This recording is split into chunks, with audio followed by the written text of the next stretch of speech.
और चलिए अब रुक करते हैं अगली खबर की ओर। गोवा में क्यूएस इंडिया समिट 2023 के दौरान केंद्रीय मंत्री मीनाक्षी लेखी भी शामिल हुई। हमारे संवाददाता दीपक चौबे ने उनसे खास बातचीत की है, आपको सुनवाते हैं।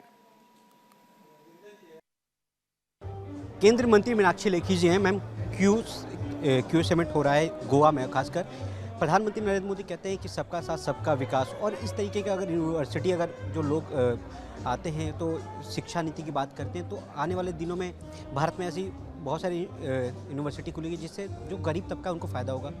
देखिए, क्यूएस रैंकिंग सिस्टम है और पहले दुनिया की रैंकिंग सिस्टम के अंदर भारत की यूनिवर्सिटीज़ कहीं आती नहीं थी, मगर अब पिछले 6-7 सालों के अंदर जिस प्रकार से इस पर टारगेटेड तरीके से काम हुआ कि भारत की यूनिवर्सिटीज़ की वो पहचान बने कि क्यूएस रैंकिंग के अंदर जो टॉप 10 इंस्टीट्यूट्स हैं, टॉप 5 इंस्टीट्यूट्स हैं, टॉप 100 यूनिवर्सिटीज़ हैं, टॉप 200, उसके अंदर भारत की यूनिवर्सिटीज़ का नाम बने और लगातार उससे कम्पीट कर मेहनत करके सब अपनी अपनी जो छोटी मोटी कमी पेशी है उसको दूर करके उन रैंकिंग्स में अव्वल दर्जे पर आए। और भारत विश्वगुरु इसीलिए कहाता था क्योंकि यहाँ पर शिक्षा ज्ञान सबके लिए उपलब्ध था, और वही शिक्षा और ज्ञान उपलब्ध हो और सब लोग इकट्ठे होकर उस शिक्षा के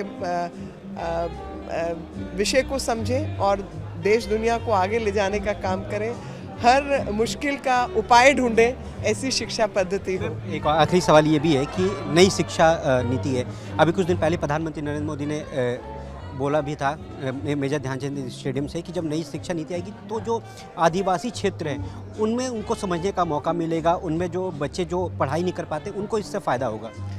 हर नई शिक्षा नीति में जो इंक्लूजन की बात है, जो अभी भारत का जो पोटेंशियल जागृत करने की और उस तक पहुंचने की बात है, वो तब तक पूरा नहीं होगा कि जो लोग अभी तक बेदखल रहे हमारे विकास से, उसका कारण शिक्षा ही था।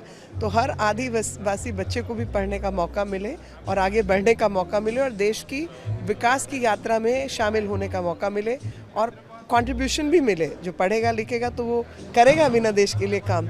तो इसी करके खाली रट के पढ़ाई नहीं, तो खाली रट के पढ़ाई नहीं की जाती है, उसके लिए आत्म चाहिए। और सबसे बड़ी बात है कि अगर आप कुछ सर्च कर रहे हैं उसको किस तरीके से अंजाम तक पहुंचाया जाए। पहले सरकारों में अनदेखी होती थी, पर जब से मोदी सरकार आई है लगातार उस पर काम जारी है, ये कहना है केंद्रीय मंत्री मीनाक्षी लेखी का।